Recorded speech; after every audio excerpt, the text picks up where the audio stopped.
Hi guys, today let's talk about something outside this country. I think, but the two people that I think most Americans are familiar with. One is Emma Watson, another is J.K. Rowling.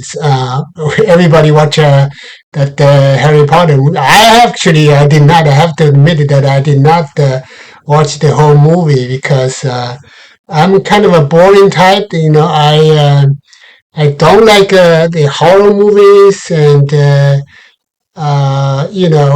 fantasy movies. I guess the only fantasy movie that I watched is um, the Twilight Zone. That because that's a interesting story. But mostly I like I don't I'm not really attracted to the fantasy movies. Okay, but anyway, here there's a conflict, a recent conflict between J.K. Rowling and Emma Watson. It's interesting because the two have a different values and preferences, and then the reason they have a problem is that because they have different views, different values. And J.K. Rowling is kind of like holding the stance that we need to protect the single sex room, and then Emma Watson and in fact the whole cast member, all the other cast members of the Harry Potters are basically supportive for the transgender and basically calling the J.K. Rowling kind of like a transphobia or something like that. I think it is interesting. Otherwise, it would not be make me interested in this because both sides. I think, especially J.K. Rowling. I think she could be a little bit more open-minded because she's basically saying that Emma Watson was ignorant and she doesn't know she's ignorant and she's not doesn't really have a real life experience to make her feel the invasion of the transgender people into single sex spaces.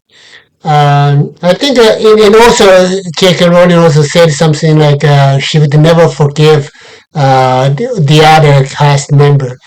I think that's went a little bit too far. In terms of transgender, I'm not a big fan of it, but I think it's that I believe that's a personal choice, strictly personal choice, meaning that especially when the kids are not old enough that we stay away from them.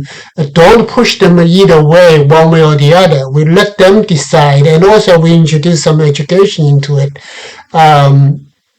So that's my stance. But anyway, either way, I mean, it should be Rowling was saying that she has Emma Watson knows her phone number, but Emma Watson was like not never called her.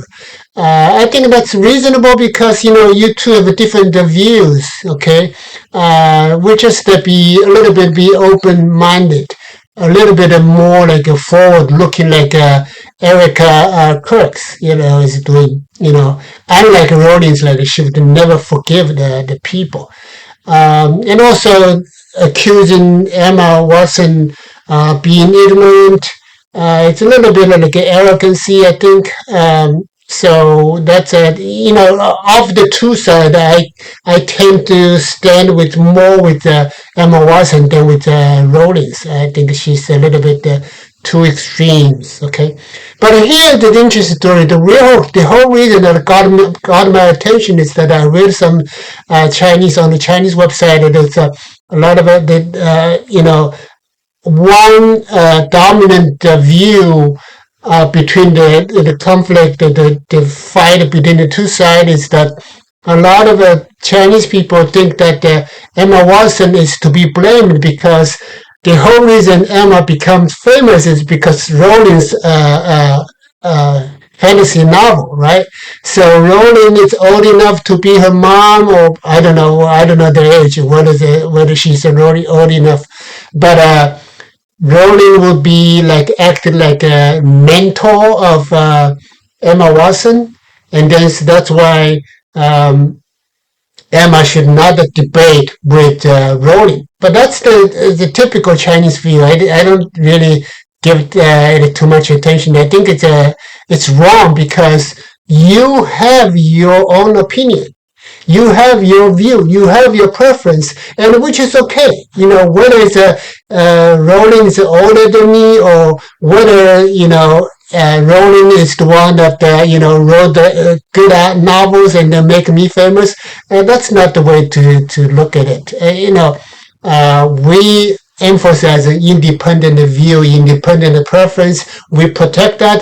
We don't have anything, not strings attached to that. Okay, so that's the same story that in China, when years ago, decades ago, there was a private MD of Chairman Mao, and he wrote a memoir, and published by Random House, I believe. And then a lot of Chinese accused that the doctor, Mao's private doctor, saying that you should not betray Chairman Mao. So that's another ridiculous view. I mean,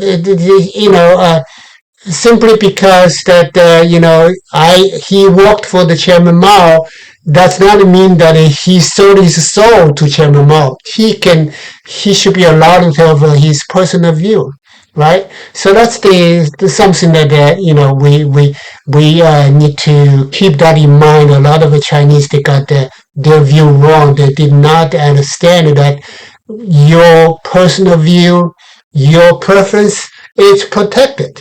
Regardless who you work with, who's how old he is, this kind of thing. No strings attached, like I said. Okay, let's end it here.